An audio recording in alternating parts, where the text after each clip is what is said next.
Okay class, in this short video we're going to be talking very briefly about the conquest of Peru. We're going to be talking about the conquistadors and what advantages they had against the native Inca, and what were some of the, I guess you can say, benefits of the two cultures mixing and blending together. Alright, let's begin. Alright, first off, the one thing I want to mention is that before the Spanish came, there were already indigenous people in South America. So the natives of South America had been there for thousands of years before the arrival of the Spanish in 1531. They also had many different types of tribes. The Inca in Peru, which is this one in orange, happened to be the most dominant and the most sophisticated and the more advanced of the following, or the neighboring indigenous tribes here in South America. Now, the Spanish arrived in 1531 and they were led by the conquistador named Francisco Pizarro. Right here you have an image or a painting of what Francisco Pizarro is believed to have looked like at the time. He arrived in 1531. Soon after arriving in what is now known as Peru, they discovered that the Inca had gold and silver.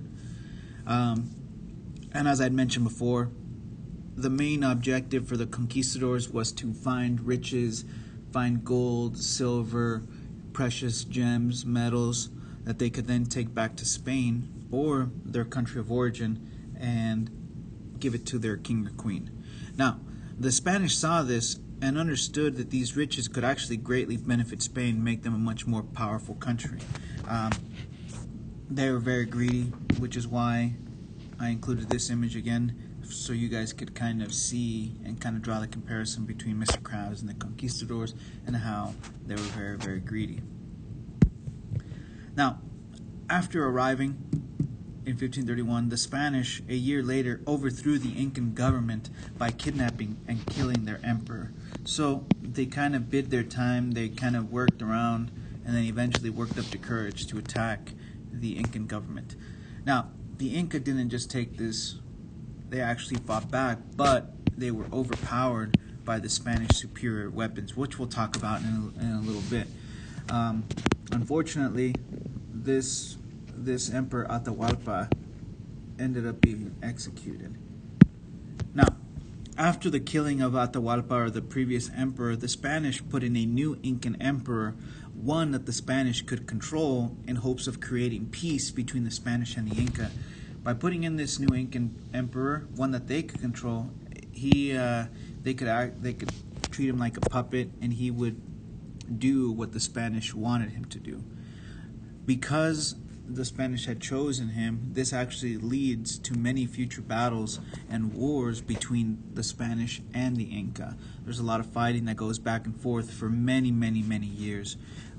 Down below you have some paintings kind of depicting those fighting. Here as well, you see an example of an indigenous person with a weapon drawn, trying to fight the conquistadors. And as you can see, conquistador, metal, indigenous person, weapons made of stone, armor made out of leather. They're at a huge disadvantage. Alright, after Pizarro took over, he established the city of Lima in 1535. So established means that he started the city of Lima, and he made it the capital of their colony in Peru. Eventually, 6 years later, Pizarro was assassinated by a rebellion by the Inca.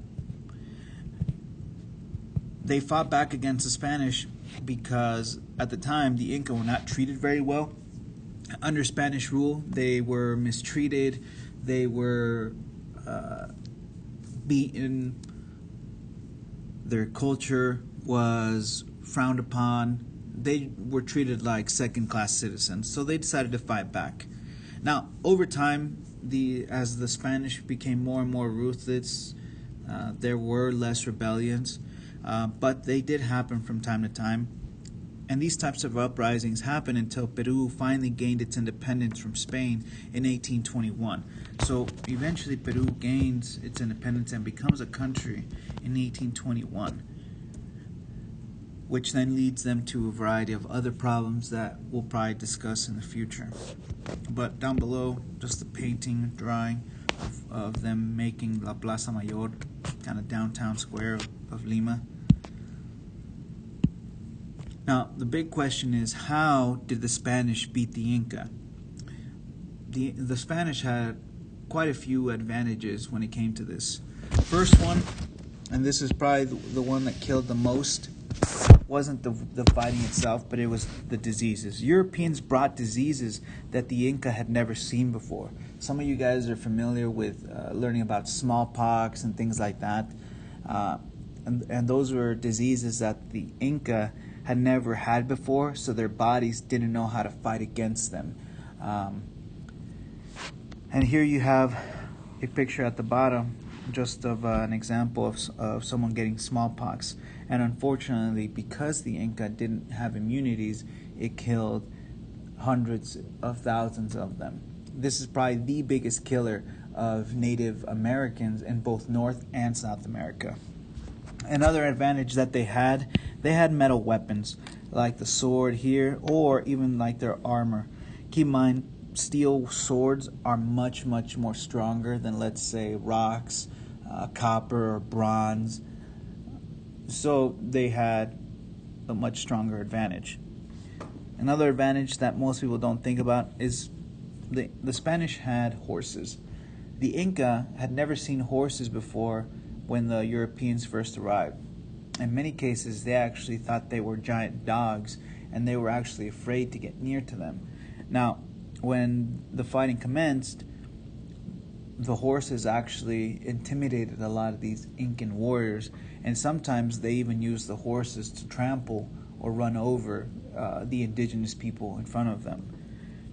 And then the last one here is the Spanish actually took advantage of a civil war between the Inca.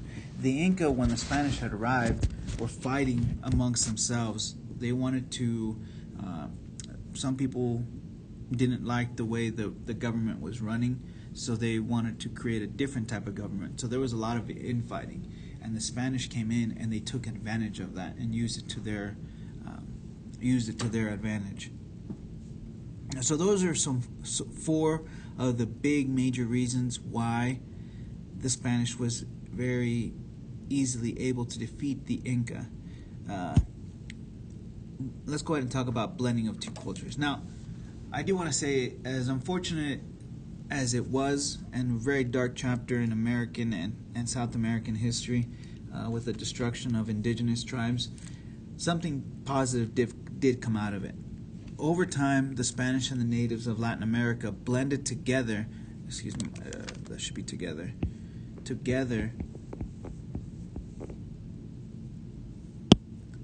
and became the mestizos that we have today. Today, Peru is about 59% mestizo, so a huge percentage of the population are descendants of mestizos. Now, another thing that having the Spanish come to Peru did, it actually introduced the world to potatoes.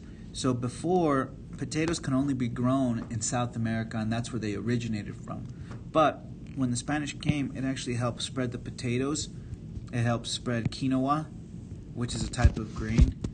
It helped spread the llama, because the llama only lived in South America. Surprisingly, guinea pigs were only found in South America, and alpacas to the rest of the world.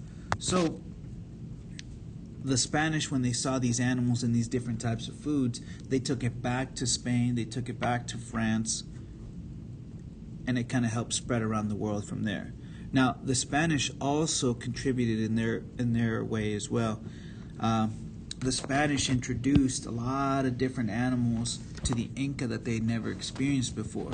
One of those being pigs. Pigs, horses, as I mentioned before, sheep, goats, and chickens were also introduced to the Inca. Just try to imagine how different our lives would be had the Spanish not brought some of these animals. I mean, because especially here in America, beef is probably our biggest, one of our biggest red meats that we eat. and how crazy would it be if we didn't eat those anymore? So and here we just have different examples of things that the Spanish brought. As I mentioned in the previous slide, the Spanish brought pigs, they brought cows for beef, they brought horses, they brought chickens, they brought sheep, and they brought goats as well. So the Spanish also influenced greatly the Incan culture, besides teaching them Spanish, giving them a common religion, and so forth. Alright guys, so that's all we have for this very quick video on the Conquest of Peru. If you have any questions, let me know, but be sure to answer all the questions that accompany this video. Thank you.